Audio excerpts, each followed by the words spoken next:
நான் பெரியாரை பற்றி அவதூறாக பேசுகிறவனுடைய பிறப்பையே சந்தேகப்படுகிறேன். நான் என் பிறப்புல ஒரு அப்பா அம்மாக்கு தான் நான் பிறந்தேன். நான் பெரியாரை பத்தி பேசுறேன். எங்க ஒரே அப்பா அம்மாக்கு தான் பிறந்தேன். விவசாயம் என்ற அப்பா அம்மாக்கு தான் பிறந்தேன். அதுல எந்த மாற்று கருத்து இல்லை. ஒரு நடுத்தர குடும்பத்துல தான் பிறந்தேன். மாற்று கருத்து எது இல்லை. ஏன்னா என் பிறப்பை பத்தி சந்தேகப்படுறான்னு நான் சொல்லணும்ல.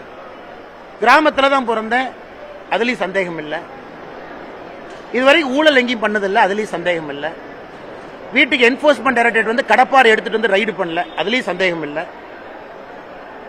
இங்க ரைடு அடிக்கும் போது பையன் போய் துபாயில் உட்கார்ந்து இருக்கிற அளவுக்கு ஒரு பையனை நான் பெக்கல. அதுலயும் எனக்கு சந்தேகம் இல்லை. அதெல்லாம் தாண்டி பக்கம் 21க்கு நான் பிறக்கல. அண்ணன் துரைமுருகன் அவர்கள் பெரியாரை பத்தி பேசுறவங்களுடைய பிறப்பை சந்தேகிக்கிறாங்கன்னா நான் சொல்லியிருக்கக்கூடிய காணொலியை போட்டு பார்த்துக்கிட்டோம். எங்கள் பிறப்பு நல்ல பிறப்பு தான். ஆனா பெரியார் அவர்கள் சில மனிதர்களை பத்தி சொல்லியிருக்கிறாங்க. அது ஏன்னா உங்க முரசொலி 1962 நீங்க பப்ளிஷ் பண்ணி ஏற்கனவே காட்ட. அதனால அண்ணன் துரைமுருகன் அவர்கள் 1962 முரசொலியை வாங்கி ஒரு பார்க்கணும்.